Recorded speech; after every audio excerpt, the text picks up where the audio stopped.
주제는 그리스도를 통한 속죄와 구원입니다. 제가 말씀드릴 이 내용의 본문은 에베소서 1장 7절에서 12절입니다. 같이 보시겠습니다. 우리가 그리스도 안에서 그의 은혜의 풍성함을 따라 그의 피로 말미암아 구속 곧 죄사함을 받았으니 이는 그가 모든 지혜와 총명으로 우리에게 넘치게 하사 그 뜻의 비밀을 우리에게 알리셨으니 곧 그 기쁘심을 따라 그리스도 안에서 때가 찬 경륜을 위하여 예정한 것이니 하늘에 있는 것이나 땅에 있는 것이 다 그리스도 안에서 통일되게 하려 하심이라. 모든 일을 그 마음의 원대로 역사하시는 자의 뜻을 따라 우리가 예정을 입어 그 안에서 기업이 되었으니 이는 그리스도 안에서 전부터 바라던 우리로 그의 영광의 찬송이 되게 하려 하심이라. 오늘 우리가 생각하고자 하는 것은 하나님께서 예수님을 통해서 구속하신 그 내용을 전하려고 합니다. 우리가 살펴보고자 하는 그 내용, 구원은 하나님이 계획하시고 나서 섭리하신 일을 어떻게 하시는가입니다. 창세전에 우리의 구원을 위해서 우리를 택하시고 예정하셨다는 근본적인 하나님의 계획에 따른 것입니다. 본문은 앞부분에 성부 하나님의 사역으로 선택과 예종을 기초로 해서 성자 예수님의 사역을 말하고 있습니다. 성부 하나님은 우리의 구원을 계획하시고 성자 예수님은 구속의 일을 하시고 성령께서는 이 귀한 소식을 우리 각자에게 알게 하심으로 적용하시는 것입니다. 그래서 우리의 구원은 삼위 하나님께서 우리의 큰 구원을 이루시는 것입니다.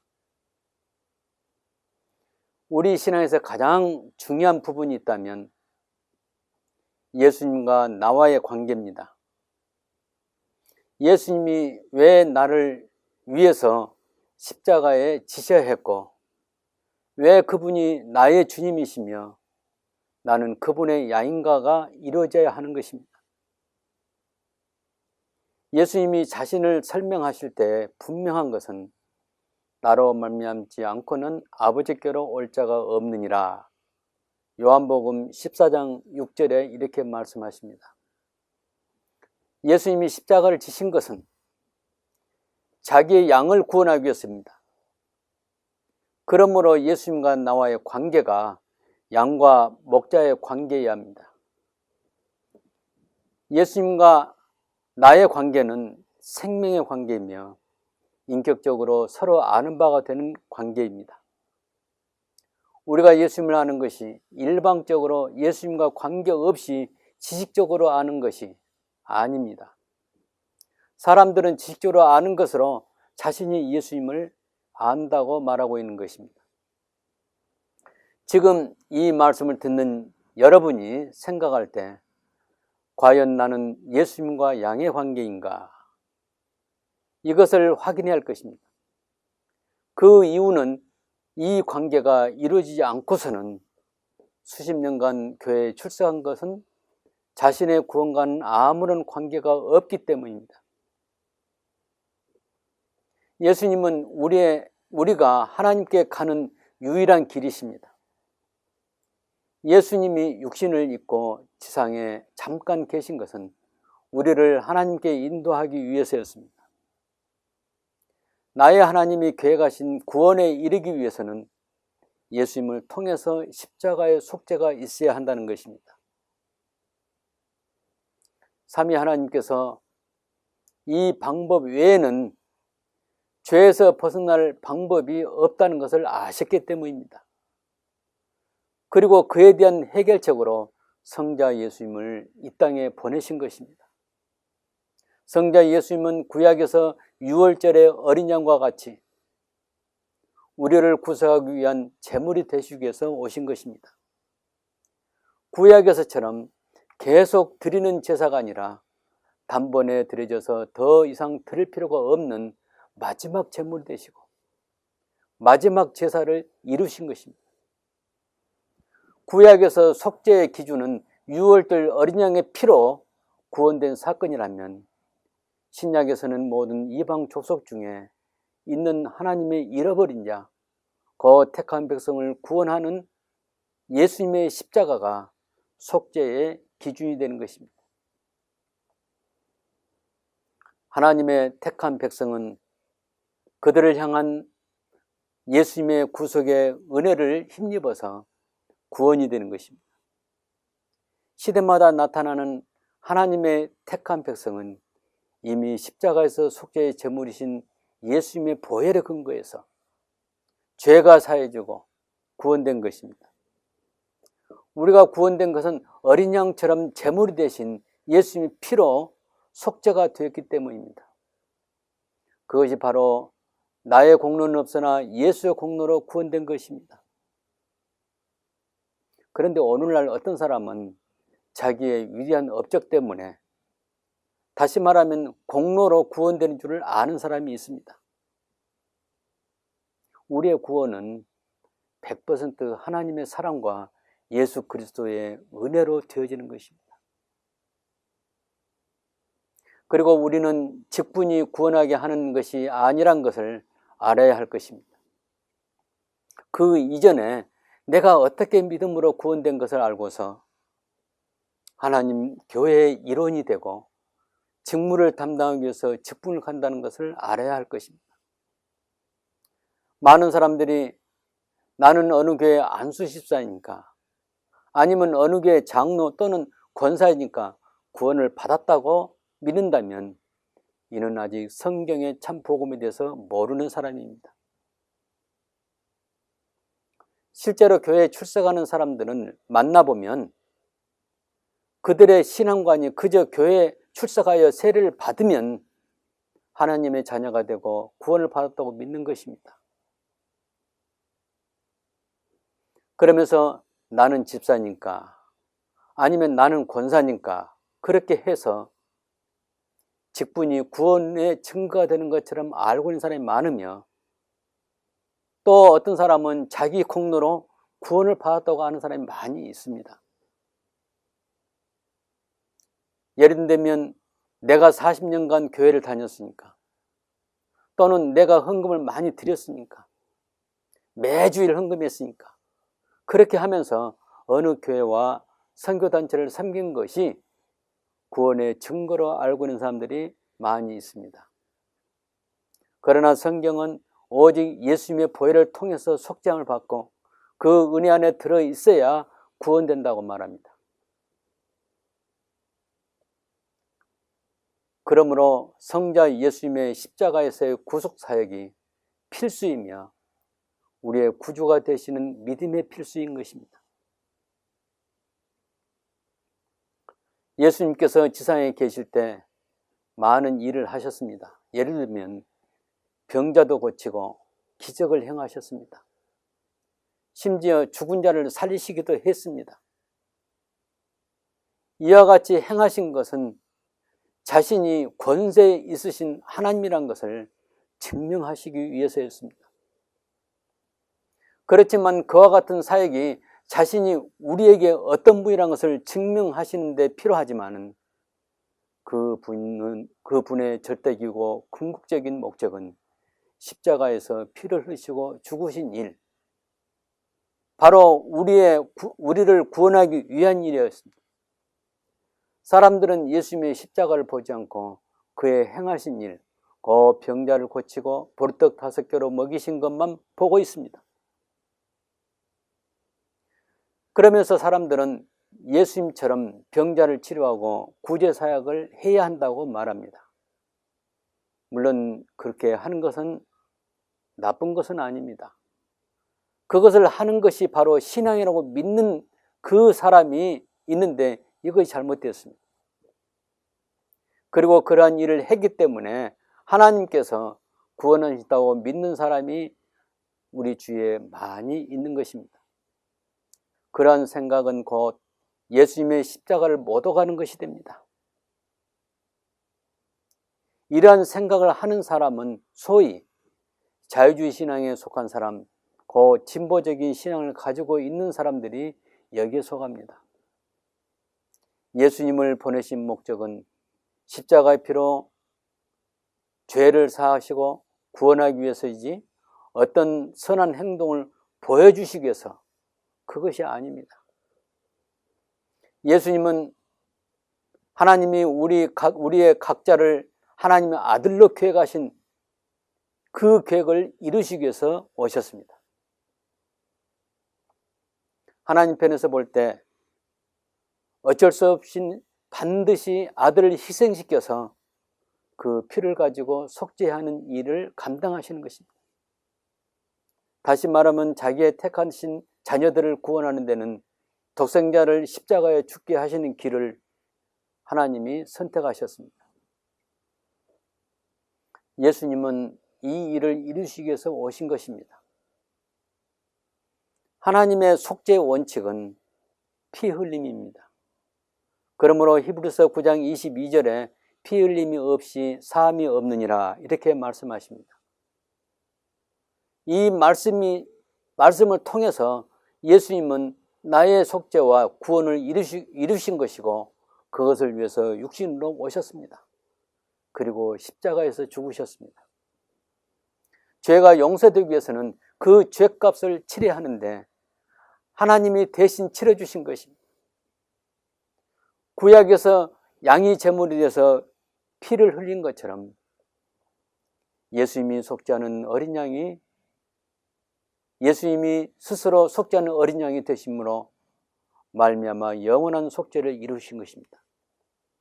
그러므로 히브리서 9장 22절 다시 읽으면 피 흘림이 없이 사함이 없니라 이 말씀과 또 출애굽기 12장 13절에 내가 피를 볼 때 너희를 넘어가리니 이 말씀은 구약에서나 신약에서 하나님의 우리에 대한 죄의 사함과 구원의 원칙이었습니다. 이 원칙을 따라서 우리를 구속하고 구원하시는 것입니다. 하나님은 구약에서 점진적으로 이러한 계획을 보여주십니다. 아담과 하와가 하나님의 명령을 거스림으로 죄가 들어오고 이 죄로 모든 사람이 죄에 빠지게 되었습니다. 그 죄로 인해서 멸망하게 된다는 것을 하나님은 아셨습니다. 하나님께서는 자기 백성을 구원하시기 위해서는 그에 대한 대책으로 하나님의 방법으로 사함을 받으면 구원을 받아서 영생에 이른다는 원칙을 세우셨습니다. 바로 그 대책으로 예수님이 오셨습니다. 그 대책으로 누군가가 대신 피를 흘려야 하는데 바로 예수님이 피를 흘리도록 그렇게 하신 것입니다. 하나님께서 예수님을 통한 속죄를 우리에게 교훈하시기 위해서 미리 애굽에서 유월절의 기적을 보여주셨습니다. 이 기적을 통해서 이스라엘의 대대로 이 구원을 가르치어서 기억하게 하라고 명령하십니다. 그런 의미에서 유월절을 기념하라고 명령하신 것입니다. 그러므로 구약시대는 매년 유월절을 맞이해서 실제로 유월절에 어린 양의 그 제사를 지내게 됐고 떡을 먹고 또 피를 바르고 그런 일을 행했던 것입니다. 이와 같이 유월절 어린 양이 다시 말하면 유월절 어린 양 그 어린 양이 이스라엘 백성을 재앙에서 구원한 것은 대대로 절기를 통해서 기억하게 됩니다.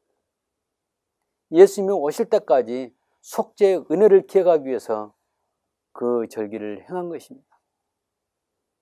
그리고 전 이스라엘 백성에게는 소나 양을 희생제물로 속죄하는 규례를 주심으로 예수님이 오시기까지는 제사장을 통해서 피를 흘리는 제사를 하게 하셨습니다. 그리고 선지자들 통해서 그리스도가 오신 것을 집중적으로 예언하셨습니다. 예수님께서 십자가를 지심으로 더 이상 유월절을 지킬 필요가 없어진 것입니다. 이제는 유월절보다 마음에 예수님의 속죄를 기억하기 위해서 예수님께서 십자가를 지시기 전에 가르쳐 주신 것처럼 성찬 의식을 통해서 나의 구원을 기억하고 예수님의 십자가를 기념하는 것입니다. 하나님의 방법은 독생자를 소나 양 같은 희생 제물로 이 땅에 보내어 십자가에 죽게 해서 그 피로 속죄하는 것입니다. 구약 시대에 행해진 제사처럼 계속 제사하는 것이 아니라 단번에, 단 한 번에 영원한 속죄를 이루는 제사를 우리 예수님을 통해서 하셨습니다. 예수님은 하나님이시지만은 제물로 희생되신 것입니다. 바로 저와 여러분을 사랑하셨기 때문에 저와 여러분을 구원하기 위해서 우리 예수님이 하신 것입니다. 또한 예수님은 자신이 제물이었을 뿐만 아니라 자신이 제사를 집행하시는 제사장이 되신 것입니다. 내 자신이 제물로 희생이 되어야 하는데 내 대신 제물이 되신 것입니다. 그게 바로 하나님의 사랑입니다. 로마서 5장 8절에는 하나님께서 자기 아들을 십자가 죽게 하심으로 하나님의 사랑을 확증해 보여주셨다 이렇게 말하고 있습니다. 예수님이 십자가에 달리신 그 순간은 천군 천사가 그 광경을 다 보았습니다. 성부 하나님도 그 광경을 보셨습니다. 예수님의 한 손은 하나님의 손을 잡고 다른 한 손으로는 우리의 손을 잡고 제사장 기도를 하신 것입니다. 저와 여러분의 이름을 부르시면서 나의 속죄를 위해서 기도하신 것입니다. 그 광경은 지금부터 약 2000년 전에 골고다 언덕에서 있었던 것입니다. 이것은 역사적인 사건입니다. 유월절의 큰 구원을 이스라엘 백성에게 기억하기 위해서 그리고 그 사실을 믿음으로 수용하기 위해서 매년 유월절 절기를 행하라고 하신 것처럼 오늘날 우리는 십자가의 구속을 믿음으로 기념하면서 그 은혜를 잊지 말아야 할 것입니다. 여러분 마음에 이러한 복음의 기초가 없이 다른 종교처럼 교회에 출석하면서 미신적으로 예배한다면 그것은 구원의 조건이 될 수 없다고 말하고 싶습니다. 혹 이러한 생각으로 교회에 출석하신다면 그 신앙은 헛된 신앙입니다. 구원과는 아무 관계가 없습니다. 오늘날 교회를 출석하는 목적이 이러한 복음에 의한 신앙을 배워가고 확신하기 위해서가 아니고요. 지상에 사는 동안 성공하며 부자가 되고 축복받기 위해서라면 그것은 잘못된 신앙입니다. 다시 말하면 하나님의 은혜를 알고 감사하고 찬송하기 위해서가 아니고 자기 영광을 위해서 자기 목적을 달성하기 위해서 교회를 출석하는 것은 잘못된 것입니다. 이것은 예수님의 십자가를 못 오가는 행위며 기독교 신앙에서 벗어나는 것입니다. 그렇게 해서 구원받는다는 것은 잘못된 것이고 큰 오해인 것입니다.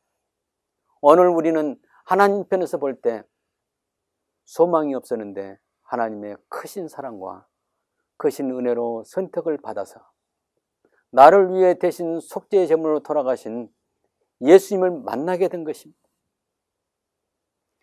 우리는 예수님의 십자가 이후에 신약 시대에 살고 있습니다. 우리가 구약 시대가 아니고 복음이 전파된 이후에 태어난 것도 하나님의 은혜에 따라서 되어진 것입니다. 하나님은 구원받은 우리에게 있어서 항상 은혜의 풍성함에 따라서입니다. 하나님의 풍성함을 따라 거기에는 우리가 믿는 구원의 교리에 하나님의 무조건적인 선택이 포함되어 있습니다. 이 선택도 하나님의 은혜에 따라서입니다. 다른 종교에서 조건이 있습니다. 무슨 선을 행한다든가 도덕적으로 부족함이 없고 종교적인 의무를 행함으로써 된다고 하는 것입니다. 그러나 하나님의 은혜는 아무런 조건 없이 사랑과 은혜대로 되는 것입니다. 사람의 외모나 혈통적인 가문을 보시고 구원하는 것이 아니라 그저 하나님의 기쁘신 뜻대로 예정하심으로 사랑과 은혜를 따라서 하나님의 백성을 삼으시는 것입니다. 오늘 이러한 은혜를 깨닫고 누리면서 사는 성도들은 구원을 받으신 것입니다. 비록 아직 세상에 머물고 있는 상태이지만은 하나님 나라에 들어와 있는 것입니다. 하나님의 나라를 상속받는 그 약속을 받은 분들입니다. 하나님의 크신 사랑과 풍성한 은혜를 따라서 된 것입니다. 나는 아무 공로 없으나 오직 예수님의 십자가의 공로로 되어졌으며 이는 하나님의 은혜가 먼저 주어졌기 때문에 이러한 구속의 은혜 안에 들어가게 된 것입니다. 이러한 은혜를 받으신 분들이 해야 할 일은 이와 같이 큰 은혜를 베푸신 하나님을 찬송하는 것입니다. 우리는 그 약속 안에 거해야 합니다. 하나님이 선택하시고 예수님을 십자가에서 피를 흘리시고 구속됐다는 약속 안에 우리가 거해야 합니다. 이것이 바로 믿음입니다. 이 믿음으로 구원의 약속을 알게 되는 것입니다. 우리는 항상 내가 그 피를 볼 때 넘어가리라 하는 그 약속 안에 있는 것입니다. 지금 이 순간 예수님의 피는 우리 마음뿐만 아니라 영혼 깊숙이 뿌려져 있습니다. 우리가 구원된 것은 은이나 금같이 없어질 것으로 한 것이 아니요 오직 흠없고 점없는 어린 양과 같은 그리스도의 보배로운 피로 한 것이라. 이 말씀은 변함없는 구원을 인치는 것 같은 진리입니다. 오늘 이 시간부터 나를 구원하신 예수님을 구주로 고백하고 나를 구원하신 삼위 하나님을 찬송하는 여러분이 되시길 바랍니다. 이러한 하나님의 은혜로운 약속과 하나님께서 나에 대해서 행하신 십자가의 구속에 대한 감사와 찬송이 의식 속에 남아있기를 바랍니다. 여러분과 여러분의 가정에 하나님의 은혜가 임하길 기도하면서 이 말씀을 마칩니다.